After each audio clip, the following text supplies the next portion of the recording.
wrote, "I think that I shall never see a billboard lovely as a tree."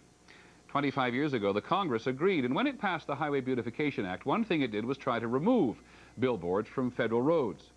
But in 1982, the money to fight visual pollution ran out, and the advertisers moved in again. From 1986 to 88, more than 47,000 billboards went up, and only 1,200 came down. Now, on the agenda, an effort to put new life in the old law. Here's ABC's Barry Seraphin. The Smoky Mountains. Views don't come much prettier than this. But to get there through East Tennessee, you have to travel through scenery that is considerably different. Roadsides are cluttered with billboards, some of the more than 11,000 billboards in Tennessee. Well, it seemed the highway was just plastered with them. It takes away from the natural beauty that the billboards do, and I'd like to see them disappear. The town of Sevierville has even put up a sign apologizing for local billboards. But billboards are not unique to Tennessee. They are still to be found along many roads and highways in America, a quarter of a century after enactment of the law that was supposed to do away with them in scenic areas, the Federal Highway Beautification Act. Nowadays, the biggest fan of the act is the billboard industry itself. I think it has worked well for the last 25 years. Critics say it's no wonder that industry likes the law. Just imagine a federal Clean Water Act that would allow most of the nation's rivers to become as polluted as the dirtiest, and then that would say that you could continue dumping pollution into a river until the government paid you to stop. Well, as ridiculous as that sounds, that's the way the Highway Beautification Act works today. The act required that billboard owners be paid cash compensation for removal of their signs. But in 1982, federal funds for sign removal dried up. By acting early before federal money ran out, 4 states, Maine, Vermont, Hawaii, and Alaska, were able to ban billboards altogether. Across the country, more than 700,000 billboards have come down.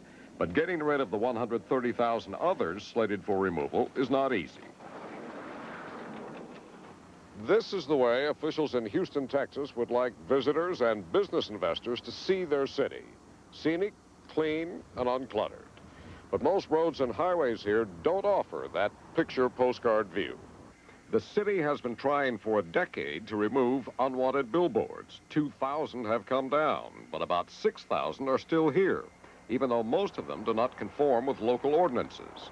Cities like Houston used to be able to use a tool called amortization to compensate billboard owners, allowing signs to stand long enough for their owners to recapture their investment before taking the signs down.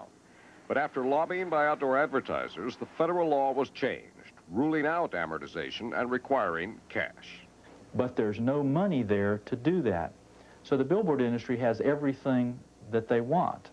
Rhode Island Senator John Chafee is sponsoring a bill that would allow the use of some highway funds for sign removal and once again allow cities to amortize billboards out of existence. The courts have said that this is a perfectly legitimate power that can be granted to the municipality, the county, or the state.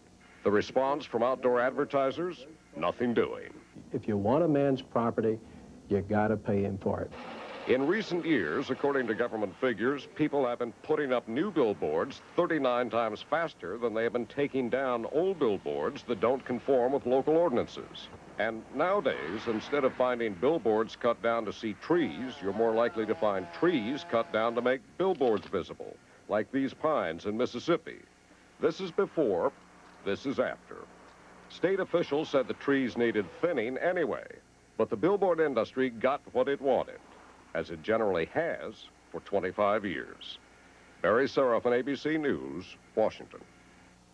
We'll have more news in just a moment.